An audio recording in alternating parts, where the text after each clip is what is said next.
Hi, I'm here at the world-class eventing squad training session. Today they're going to be doing a bit of show jumping training, as you can probably tell from behind me, and we're hopefully going to get some interviews. Hi, I'm here with Will Connell, he's Performance Director, and I'm going to ask him a few questions which he's kindly agreed to answer.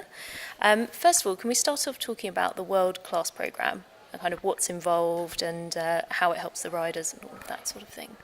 Yeah, for sure. I think we're very lucky in this country that that this government and the previous government have seen the benefits of investing in elite sport. And the world-class programmes date back to just before Sydney, and the funding comes from Exchequer and lottery. So when you're buying your lottery tickets, you're helping out the athletes. It's fantastic. Keep buying your lottery tickets. And what do? Well, look, we can't pay for the horses or pay for their upkeep. So what we try and do is provide what we like to think of as the icing on the cake. And we run 3 programs in the 3 Olympic disciplines of eventing, jumping and dressage, and 2 programs in the para-equestrian discipline.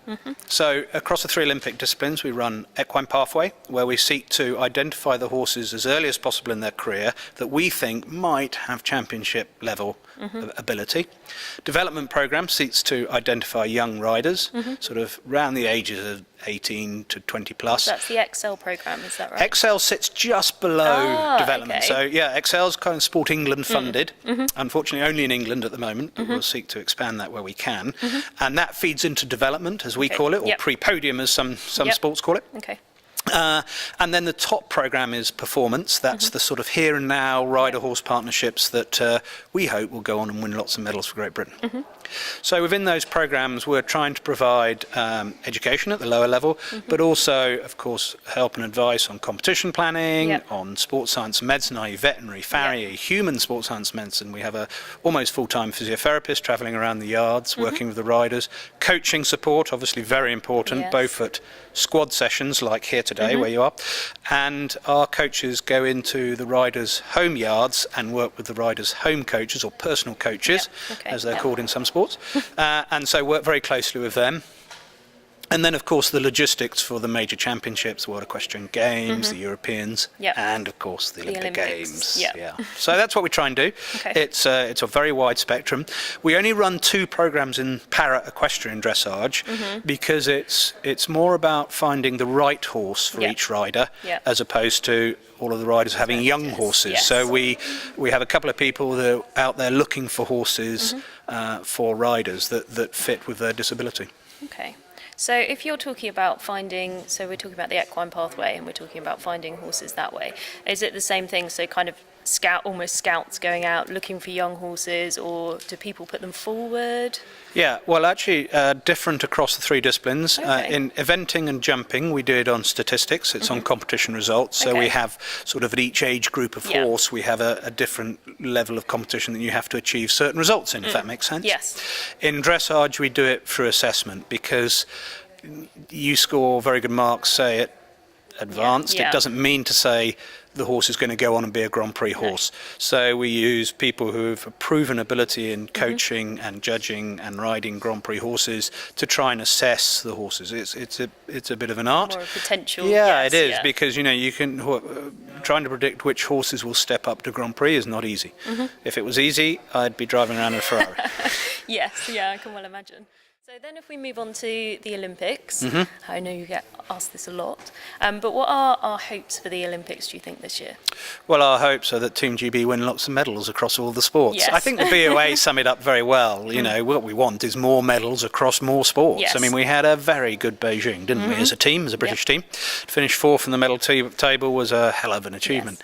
UK sports aspiration since 2005 has been to finish 4th in the medal table, and that's been the aspiration. Whether we will or not, it's going to be difficult. Fingers Australia, crossed. Germany, going to be right after us. In equestrian, yes, I hope we'll win medals.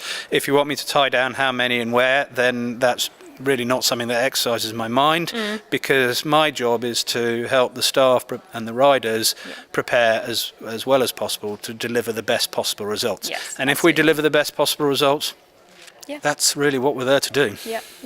Brilliant. So then if we can move on a little bit and just talk a tiny bit about the venue. Now, earlier you described it as the heart, didn't you? So it's the heart of... I said it had a heart. Okay. I think it has a heart. Yeah, I think that when we were there for the test, what we call the test event, London Prepares series, to give it its correct title, you could just feel it had a real feeling about it. Sometimes you go to a venue and it's a bit dead and you think, do the competition, go home.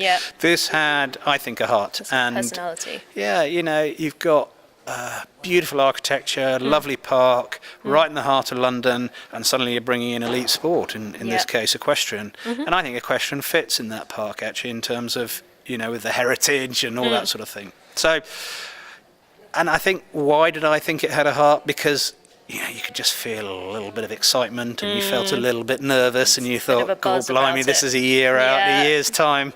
And you saw the smiles on Piggy French's face when she won, and Pippa when she got the bronze there. So, I think it's going to be great. 22,000 seat stadium, 23,000 seat stadium, sold out. I know. Tough. Missed out on a ticket myself, but I'm going to watch the eventing dressage, so I'm looking forward to that. You'll get to walk the course. Yes. Yeah. So what do you think is going to be the biggest challenge for riders riding there? Because the course is quite a small area. Beating the other riders that are riding there.